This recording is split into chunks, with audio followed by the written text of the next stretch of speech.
Hello. आज हम MA final के पेपर इंटरनेशनल लॉ के अंतर्गत मान्यता या रिकॉग्निशन के संदर्भ में अध्ययन करेंगे। सबसे पहले हम ये देखेंगे कि मान्यता क्या है, ये क्यों दी जाती है, किसको दी जाती है, इसका क्या अर्थ है और इसके क्या प्रभाव हैं। अगर हम अंतर्राष्ट्रीय स्तर पर मान्यता की बात करें तो सरल शब्दों में हम कह सकते हैं कि मान्यता अंतर्राष्ट्रीय समुदाय के जो अन्य सदस्य राज्य हैं उनके द्वारा यह स्वीकार किया जाना कि एक नए राज्य ने, जो चाहे तो हाल ही में स्वतंत्र हुआ है, तो एक नए राज्य ने अंतर्राष्ट्रीय व्यक्तित्व को अधिग्रहण किया है, उसे हम मान्यता कहते हैं। अब किस राज्य को मान्यता दी जाती है? चाहे तो एक बड़ा राज्य जो कि 2 टुकड़ों में विभाजित हो गया हो, चाहे कोई ऐसा राज्य जो कि किसी और का उपनिवेश रहा हो और उसने हाल ही में स्वतंत्रता प्राप्त की हो। तो मान्यता क्यों जरूरी है? क्योंकि अंतर्राष्ट्रीय कानून के अंतर्गत जब कोई भी राज्य अधिकारों, कर्तव्यों और दायित्वों का आनंद लेना चाहता है तो उसके लिए आवश्यक है कि वह मौजूदा राज्य एक राज्य होने की अपनी क्षमता के बारे में जागरूकता प्रदान करे, और इस तरह की जागरूकता को ही हम क्या कहते हैं? मान्यता कहते हैं। तो इस प्रकार से what is the meaning of recognition of the state? Recognition of state under international legal system we can define as the formal acknowledgement or acceptance of a new state as an international personality by the existing states of the international community. It's the acknowledgement by the existing state that a political entity has the characteristics of statehood.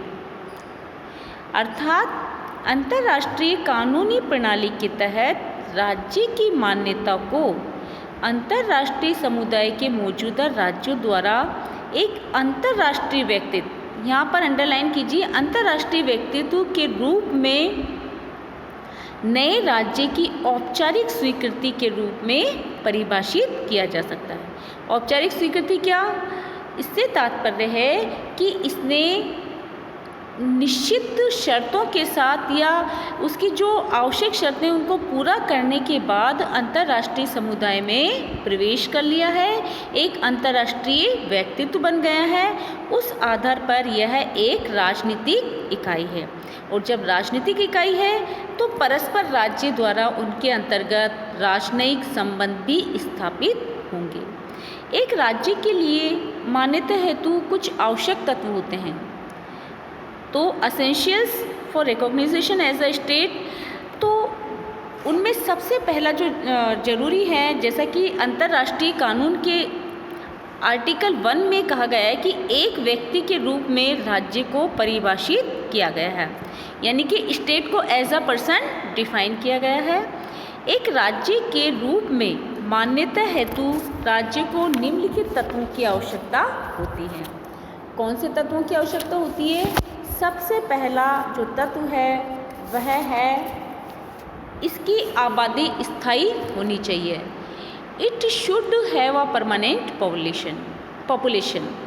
अर्थात जब तक किसी राज्य की, जैसा कि हमने राज्य के जो स्थायी तत्व हैं उसमें भी देखा है कि राज्य के पास जब तक निश्चित आबादी, निश्चित भूभाग, एक निश्चित सरकार और संप्रभुता अर्थात आंतरिक सॉवरेन पावर, आंतरिक और बाहरी रूप से पूर्ण स्वतंत्र नहीं होता है, तब तक हम उसको राज्य का दर्जा नहीं दे सकते हैं। तो अंतर्राष्ट्रीय स्तर पर भी किसी भी राज्य को मान्यता देने के लिए एक सर्टेन परमानेंट पॉपुलेशन का होना आवश्यक है। दूसरा है एक निश्चित क्षेत्र को इसके द्वारा नियंत्रित किया जाना चाहिए। A definite territory should be controlled by it, यानी कि इसका तात्पर्य क्या है कि जो निश्चित भूभाग है उसका पूर्ण नियंत्रण उस राज्य का होना चाहिए जो कि मान्यता चाहता है।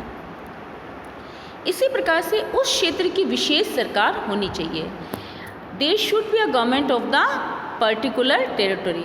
इसका तात्पर्य क्या है कि उस क्षेत्र की विशेष सरकार से तात्पर्य है कि उस सरकार की आज्ञा का पालन वहाँ की जनता, वहाँ की पॉपुलेशन स्वतः ही करती हो, और अंत में उस इकाई में अन्य राज्यों के साथ संबंधों में प्रवेश करने की क्षमता होनी चाहिए। It is also important fact that entity should have the capacity to enter into relation with other states, यानी कि अन्य राज्यों के साथ संधि करना, राजनयिक संबंध स्थापित करना, कूटनीतिक संबंध स्थापित करना, इसमें वो कैपेबल होना चाहिए, किसी और का उस पर कोई प्रेशर नहीं होना चाहिए। तो इस प्रकार से हमने क्या देखा कि मान्यता का अर्थ अन्य अंतर्राष्ट्रीय समुदाय के राज्यों द्वारा जो एक राज्य है उसे निश्चित शर्तें पूरी करने के उपरांत मान्यता दी जाती है, ताकि और उसे एक अंतर्राष्ट्रीय व्यक्तित्व का एक हिस्सा माना जाता है, और उस मान्यता के तहत उसको कुछ अधिकार और कुछ कर्तव्यों का पालन करना पड़ता है। अगर हम भारत की बात करें तो एक एग्जाम्पल ले सकते हैं कि जैसे कि जब चाइना में कम्युनिस्ट पार्टी की सरकार बनी तो अन्य देशों ने उसे मान्यता बहुत जल्दी नहीं दी थी, लेकिन भारत ने उसे 1949 में ही मान्यता दी थी। लेकिन उसी भारत ने इजराइल को बहुत लंबे समय तक मान्यता इसलिए नहीं दी कि वो उसे उसके हिसाब से सही नहीं था, और उसको एक लंबे अरसे के बाद उसको मान्यता दी गई। तो मान्यता देना ना देना ये राज्यों का अपना फैसला होता है। अब बात करते हैं हम कि मान्यता अगर किसी राष्ट्र को प्राप्त होती है तो उसकी क्या कानूनी प्रभाव होते हैं, अर्थात what are the legal effects of such recognition. तो हम बात करें कि when a state acquires recognition it gains certain right obligations and immunities such as, अर्थात जैसे ही किसी भी राज्य को मान्यता दी जाती है तो उसे एक बहुत कुछ लाभ, कुछ अधिकार, कुछ कर्तव्य, कुछ उन्मुक्तियाँ प्राप्त होती है एज अ मान्यता प्राप्त राज्य के। It acquires the capacity to enter into diplomatic relation with other states, अर्थात उसे अन्य राज्यों के साथ कूटनीतिक और राजनयिक संबंध बनाना का अधिकार प्राप्त हो जाता है। The state can undergo state succession with the recognition of state comes the right to sue and to be sue. तो इस प्रकार से हम कह सकते हैं कि जैसे ही किसी राज्य को मान्यता प्राप्त होती है तो उसके बहुत सारे कानूनी प्रभाव होते हैं। दूसरे देशों के साथ राजनयिक संबंधों के अलावा उनके साथ संधियां कर सकता है, उनके साथ उत्तराधिकार का अधिकार प्राप्त कर सकता है। तो इस प्रकार से हम कह सकते हैं कि मान्यता के कानूनी प्रभाव जो होते हैं उनका वो लाभ ले सकता है। अब बात करते हैं हम प्रिंसिपल ऑफ रिकॉग्निशन, मान्यता के सिद्धांत। मान्यता के सिद्धांत क्या हैं, यानी कि किन सिद्धांतों के आधार पर राज्यों को मान्यता दी जाती है। तो फर्स्ट है कॉन्स्टिट्यूशनल थ्योरी, अर्थात संवैधानिक सिद्धांत। इसके जो समर्थक हैं वो हैं ओपनहीम, हीगल, एंजेलोटी आदि के द्वारा इस सिद्धांत का प्रतिपादन किया गया है। इस सिद्धांत के अनुसार जब कोई भी नया राज्य जन्म लेता है तो उस राज्य को अंतर्राष्ट्रीय व्यक्तित्व जारी करने का एकमात्र प्रमाण पत्र जो पहले से अंतर्राष्ट्रीय समुदाय में राज्य हैं उनकी सहमति आवश्यक है। अर्थात पहले से ही मान्यता प्राप्त जो राज्य अंतर्राष्ट्रीय समुदाय में है, मौजूद हैं, उनके द्वारा नव स्वतंत्र राष्ट्र को एक प्रमाण पत्र जारी करना कि हाँ, हमें आपके राज्य को एक स्वतंत्र राज्य के रूप में मान्यता देते हैं, एक अंतर्राष्ट्रीय व्यक्तित्व के रूप में मान्यता देते हैं। दूसरी जो थ्योरी है, दूसरा जो सिद्धांत है वो है डिक्लेरेशन ऑफ थ्योरी। इसके जो समर्थक हैं वो हैं जैसे हॉल, वैगनर, फिशर। इनके अनुसार इनका मानना है कि जो मौजूदा राज्य हैं जो मान्यता देते हैं वो केवल राज्य की औपचारिक स्वीकृति है, ना कि शर्त, है ना। It is a formal acceptance not a conditional. उसकी कोई शर्त नहीं है, कोई उस पर शर्त लागू नहीं करता है। तो इस प्रकार से कह सकते हैं कि दोनों ही सिद्धांत लागू हैं। नेक्स्ट हम बात करते हैं मोड ऑफ रिकॉग्निशन की। तो इसके मोड ऑफ रिकॉग्निशन के दो तरीके हैं।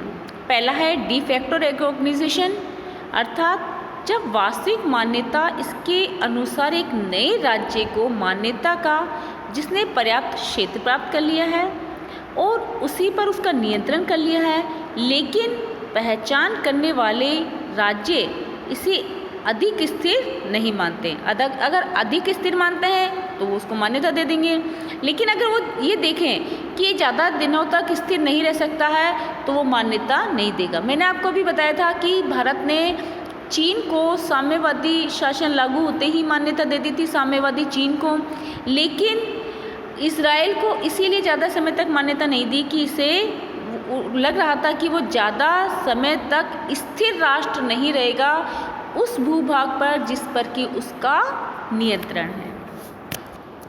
दूसरी बात करते हैं हम डी ज़्यूरे रिकॉग्निशन की। इसके अनुसार किसी मौजूदा नए राज्य द्वारा नए जन्मे राज्य को मान्यता प्रदान करना जब यह मानता है कि इस तरह के नए जन्मे राज्य ने स्थिरता और स्थायित्व के साथ साथ राजसत्ता के सभी गुणों को प्राप्त किया है। अर्थात